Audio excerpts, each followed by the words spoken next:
안녕하세요, 임영환입니다. 오늘은 한니발의 전쟁 중에서도 아주 특별한 경험이었던 사군툼 공성전에 대해서 살펴보겠습니다. 스페인 중남부를 종횡하면서 스페인 부족사회를 재편했던 한니발은 진짜 목표였던 사군툼으로 직행합니다. 사군툼은 이 직전에 한니발의 의도를 파악하고 로마의 구원을 요청합니다. 로마가 회의하고 이렇게 할까, 카르타고 본국에 압박을 넣을까, 어쩌고저쩌고 하고 있는 사이에 한니발은 신속하게 움직여서 사군툼을 포위합니다. 사군툼은 현재 스페인의 발렌시아 북쪽에 있는 사군토라는 도시입니다. 당시에는 바다에서 2km 정도 떨어져 있었다고 합니다. 이곳은 위치상으로 로마가 함대를 보내면 이베리아 반도에 상륙하기에 아주 좋은 해로상에 위치한 곳인데다가 이 도시 자체가 아주 훌륭한 요새 도시였습니다. 도시 전체는 고구마 모양 형태인데 도시 북쪽은 강에 둘러싸여 있고 남쪽 절반은 150m 정도의 요것도 또 약간의 요게도 진짜 고구마 모양인데 가파른 구름으로 되어 있습니다. 요새를 쌓기에는 최적의 지형이죠. 이곳에는 현재도 산성 유적이 남아 있습니다. 그게 한니발 시대의 성은 아닌 것 같고 나중 성 같지만 어쨌든 산성 유적이 잘 남아 있습니다. 구글 지도로 보니까 여기 주차장도 넓고 무료라고 그러더라고요. 멀리서 보면 멋있는데 역시 무료다 보니까 이게 자세히 보면 막 좀 이렇게 관리가 잘 안 되는 것 같은데 한번 가보고 싶은 데 중에 하나입니다. 한니발이 공격했을 때도 높고 잘 만든 성이었다고 합니다. 제가 여기 가보지를 못해서 구글 지도만 봐서는 어느 쪽이 공격 포인트인지는 모르겠는데요. 그나마 평지와 산의 경계가 완만한 곳을 공략 포인트로 잡았다고 합니다. 근데 중요한 것은 성의 약한 부분, 공략 포인트는 누구나 알 수 있는 곳이죠. 당시 그 성을 설계한 사람이라고 그걸 몰랐겠어요. 그래서 사군툼에서도 이 지역의 성벽은 특별히 보강하고 탑을 촘촘하게 설치하고 최정예 부대를 배치했다고 합니다. 한니발은 평지 지역의 진지를 자리 잡고 성벽까지 가는 공성로 축조 공사를 시작합니다. 이게 옛날 전쟁도 사실은 포격전입니다. 그래서 성에서도 투석기 날리고 공격하는 쪽도 투석기 날리면서 오늘날로 치면 이제 포병의 지원 아래 전차를 돌격시켜야 되는데 전차가 가는 도중에 또 얻어맞잖아요. 그래서 가는 접근로에 공성로를 닫고요. 거기를 이제 바리케이트를 쳐서 보호를 합니다. 그래서 이 공성전은 절반이 또 공사예요. 아무튼 이렇게 파성태를 진격시키는 공성로 설치 공사를 하니까 수비축은 수비축대로 성문을 열고 나오든, 그래서 성에는 이제 작은 문들, 앞문이라는 게 있는데 그런 문을 열고 나오든, 아니면 이제 성벽에서 줄을 타고 내려오든 기습적으로 출동해서 이 공사를 방해하고 공성구를 파괴합니다. 그러면 당연히 공격 쪽에서도 수비대를 또 배치해가지고 그 공성로 공사장 옆에 참호를 파고 또 보호시설을 하고 적이 치고 나오면 또 야전을 벌입니다. 이렇게 양측이 격전을 벌였는데 한니발이 일선에서 싸우다가 넓적다리를 심하게 다쳤다고 합니다. 아마 이게 말을 타고 싸우다가 다친 것 같습니다. 당시 카르타고군이 15만의 대군이었다고 합니다. 근데 정말 15만이었는지 의심스럽지만 옛날 전쟁에서 이게 정말 병력 숫자 가지고 얘기하는 건 저도 그만하고 싶어요.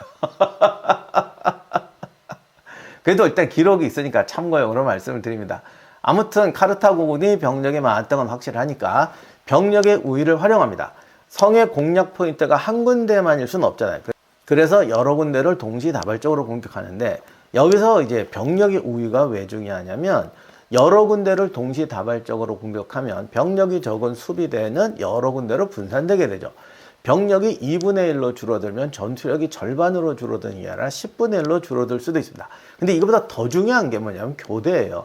그러니까 공성하는 쪽은 수비대보다 한 10배는 많아야 된다는 게 여러 포인트로 공격을 하고 동시에 이제 공격 측의 병력은 쉬어가면서 로테이션을 하는데 병력이 부족하면은 이 수비대가 로테이션을 할 수가 없습니다. 결국 장기전으로 가면 지치게 돼 있죠. 카르타고군은 이렇게 적의 체력 소모전을 할 뿐만 아니라 성의 약한 부분, 특히 이제 탑이라는 게 굉장히 중요합니다. 이 탑은 방어라고 하지만 사실은 공격이거든요. 그러니까 공성군을 공격하는 공격 포인트, 포대라고 할 수 있는 탑의 사계에 들지 않는 탑의 사각지대를 찾아서 있는 대로 병력을 투입해서 동시다발적인 공격을 합니다. 제가 사군툼이라는 게 참 훌륭한 요새 지형이다라고 했는데, 그럼에도 불구하고 이 자연 지형에 의지해서 쌓는 성들은 결정적인 취약점이 이처럼 사각이 발생할 수 있다는 거예요. 제가 누누이 말씀드리지만 훌륭한 성은 절벽이나 산 꼭대기 위에 쌓은 성이 아니라 자연을 지배할 수 있는 성입니다. 그러니까 산 꼭대기에 쌓아도 원하는 곳에 사각이 없이 내가 원하는 구조물을 마음대로 설치할 수 있다면 그건 괜찮아요. 아직 건축술이 부족해서 자연 지형에 의지할 때는 또 자연의 지배를 이겨내지 못하는 약점이 생기는 거죠. 이 사군툼 성벽도 그랬던 것 같습니다. 그래서 사각이 생겼고 이 사각을 집요하게 공격하다 보니까 어느 지점에서 드디어 카르타고군이 성벽과 세 개의 탑을 동시에 무너뜨리고 통로를 개방하게 됩니다. 자, 이 지점으로 카르타고군이 물밀듯이 밀려듭니다. 사군툼 수비대는 수비대대로 이곳으로 몰려들어서 필사육탄전을 벌입니다. 킹덤 오브 헤븐 거의 마지막 장면에 성벽 무너지고 이슬람군이 밀려드니까 수비대가 성벽 무너진 지점에서 수비대와 이슬람군 간에 정말 결사적인 전투가 벌어지는 장면이 나오는데요. 바로 그런 장면이 여기서도 벌어졌던 것 같습니다. 제가 한니발의 군대는 용병의 수준을 넘어서 프로 군대라고 말씀드렸습니다. 이 프로 군대가 사군툼 수비대가 붙습니다. 누가 이겼을까? 놀랍게도 한니발의 정예분대, 프로 군대가 패배해서 밀려납니다. 이게 중요한 교훈을 남겨주죠. 아무리 훌륭한 군대도 목숨을 걸고 싸우는 군대와 정면 대결을 벌여서는 이길 수가 없습니다. 그러니까 프로 군대라는 거는 예를 들면 백병전 전투력이 좋다. 이거는 훈련점하고 비슷해요. 그럼 프로 군대는 뭐가 다르냐? 전술 능력이거든요. 전술적 움직임, 어떤 전술적 상황에서 얼마나 더 프로페셔널한 능력과 사기와 판단력을 발휘하느냐 이런 건데, 이 공성전의 문제는 접전하는 데가 뻔하다는 거예요. 특히 성벽이 무너져서 양쪽이 충돌할 때는 이게 전술이고 뭐고 필요 없잖아요. 힘과 힘이 맞부딪힐 때는 내가 어차피 이게 함락당하면 나와 우리 가족들은 학살이다. 옛날 전쟁에서 저항하지 않은 성은 좀 봐주는데 일단 저항하는 성은 인정사정 없습니다. 이렇게 되니까 사군툼 수비대는 이래 주거나 저래 주거나 죽음이다라고 해서 맞붙어 싸웠을 거고, 죽자고 싸우는 자와 살자고 싸우는 자가 전술적 움직임이 아니라 그냥 뻔한 데서 정면으로 부딪히면 죽자고 싸우는 데를 어떻게 이기겠습니까? 이렇게 해서 1차 공성전은 실패로 끝납니다. 사군툼 수비대도 휴식을 취하고 성벽이 뚫린 부분을 다시 이제 보수합니다. 자, 카르타고의 2차 공격이 시작되는데요. 카르타고는 이때 성벽보다도 높은 거대한 공성탑을 제작해서 투입합니다. 이 공성탑이라는 게 이제 공성전의 끝판왕인데 여러 층으로 만들고 그 층마다 이제 로마군의 바리스타 같은 동양 로마라는 대형 노를 배치해서 요즘 말로 하면 기관총을 설치하고 쏘면서 성벽으로 접근해서 성벽 주변의 수비대를 몰아내는 거죠. 그 다음에 한니발은 최정예인 아프리카 병사들 500명에게 곡괭이를 들려서 성벽을 무너뜨리라고 합니다. 이게 사실 쉽지 않은 건데 노역 부대를 투입하지 않고 최정예 부대를 투입한 것은 적의 반격을 예상했기 때문이었겠죠. 아무튼 이 아프리카 병사들이 곡괭이로 성벽을 하는데 헐다 보니까 이 성벽이 이 부분이 조금 부실공사였던 거예요. 안에가 돌이 아니라 흙으로 채워져 있었다고 합니다. 그래서 성벽이 빠르게 허물어지고 카르타고군이 진입하면서 교두보를 확보하게 됩니다. 아마도 카르타고군은 즉시 바리케이트를 쳤을 거고 그 안에 투석기까지, 어떻게 보면 진짜 현대전쟁하고 비슷해.